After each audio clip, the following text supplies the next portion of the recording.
Dito ngayon pumalpak ang LTO. Every year from 2003, 4, 5, 6, 7, 8, 9, 10 hanggang 2023, nag-register itong new owner. Don't tell me hindi nyo hiningian ng proper documentation. Dito kasi, kahit na siguro si Muning pusa, kagat-kagat yung registration form, papayagan niya basta't may pambayad. Ginagawang katatawanan, pero ganun na nangyari sa sistema.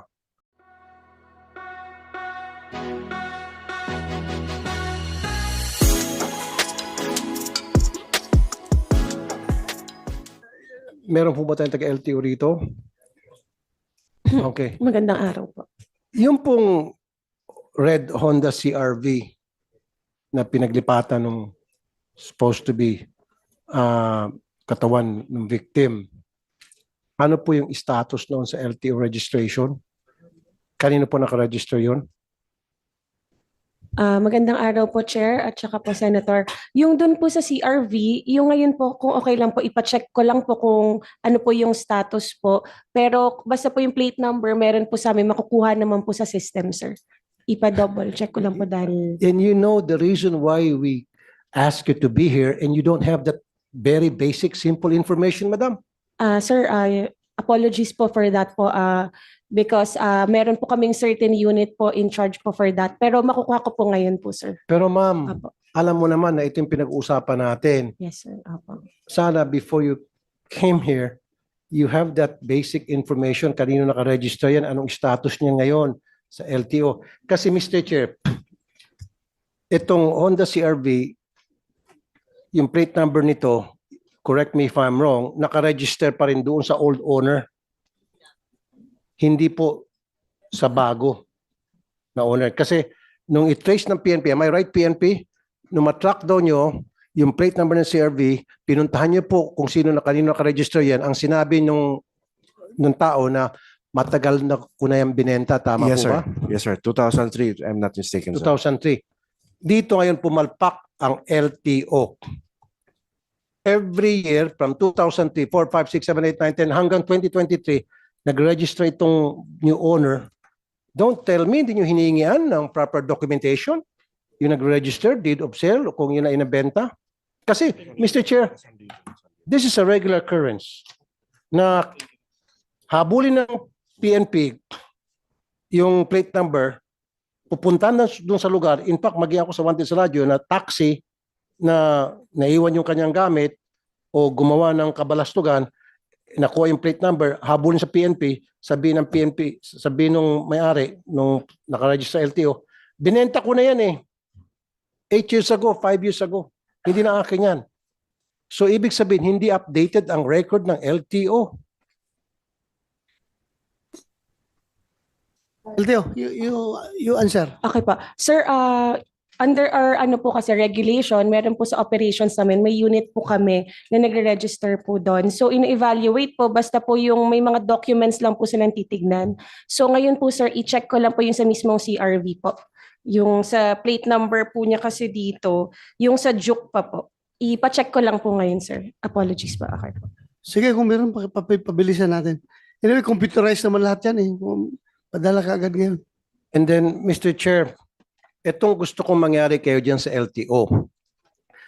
Every time na mag-register ang isang taong may-ari ng sasakyan, you have to ask for identification.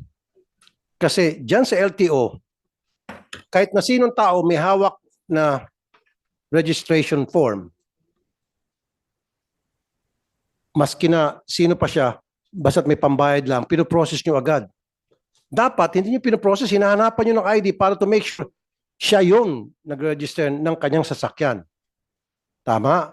Hindi yung kahit na yung picture, pinapayagan nyo. Dito kasi pumapasok yung picture, Mr. Chair. Dapat, yung mismo may-ari ng sasakyan, siya mag-register at meron siyang dala-dalang ID to prove na siya nga yung may-ari pa rin. In this case, dito sa kaso na pinag-usapan natin ngayon, kung ginawa nyo lang sana ganong klaseng proseso, updated sana. With due respect, Senator Tulfo, NP, yung sinabi nung may-ari nung sasakyan na matagal ko nang bininta yan many years ago, O hindi kayo humingi ng proof na bininta talaga niya kung deed of sale, kanino niya bininta. Kung may deed of sale, mapalop. Sa kanya pa rin pala yung sakyan na yan. Dinaya lang siya. Sir, after establishing the last registered owner, the red CRV, and we have identified the last registered owner na taga Las Piñas, pinuntahan po natin ang investigador, and I will correct my previous statement, sir. Nabenta niya po ito after posting sa Facebook last 2013. And he gave his voluntary statement na hindi niya lang mapakita yung deed of sale, open deed of sale na nang maibenta niya ang CRV. And at the same time, sir, dugtungan ko na rin, he volunteered himself to be examined by our chemist, sir, for the extraction of DNA. Kasi meron ng, as we have mentioned, sir, meron 3 male strands, hair strands anong lalaki nakuha doon. And it turned out negative during the conduct of examination by the So forensic. very cooperative po siya. Yes, sir. Very cooperative. Yes, sir. Ito nga, Mr. Chair, hindi lang sa kasong ito, maraming beses na, Mr. Chair, na yung sasakyan, years and years ago pa na ibenta, at may bago na may-ari, pagdating sa investigation ng PNP, malaman-laman na yan nga matagal na benta at hindi na matukoy kung sino yung present owner. Itong sinasabi ko sa LTO, dapat LTO attorney Usita, make it a requirement from now on, right this very moment, even while we speak, kung nakikinig man taga LTO, lahat na mag-register ng mga sasakyan, kailangan sila mismo ang pumunta doon, yung mismong may-ari at dala-dala yung ID nila to make sure na sila ngayon. Kasi gano'n naman nangyari sa ibang bansa eh. You cannot ask anybody to register your car for you. You have to do it yourself. Alam mo, sa DMV, sa California, you have to go there by yourself. Pipila ka, papakita ka ng ID na ikaw talaga may-ari noon. Dito kasi, kahit na siguro si Muning pusa, kagat-kagat yung registration form, papayagan niya basta't may pambayad. Ginagawang katatawanan, pero gano'n na nangyari sa sistema. Can we stop that? Na practice na kahit na sino pwede mag-register? Kasi ito, 2013 pa. Oh, updated ba yung kanyang registration? Expired? Let me check first, sir.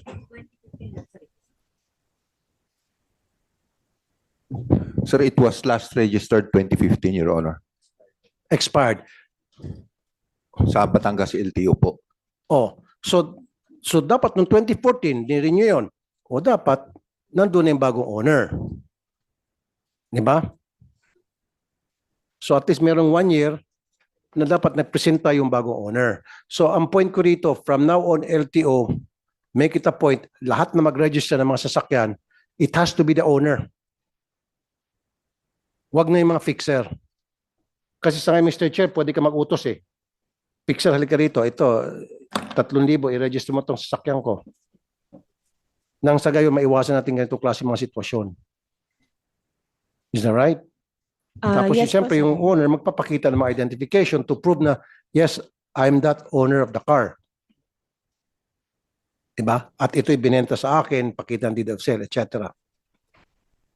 At meron tayo rin ganong klase mga sa customs, patay kayo. Yung Bugatti, Mr. Chair, sabit ang LTO rito. Pero that's a different case. Diba?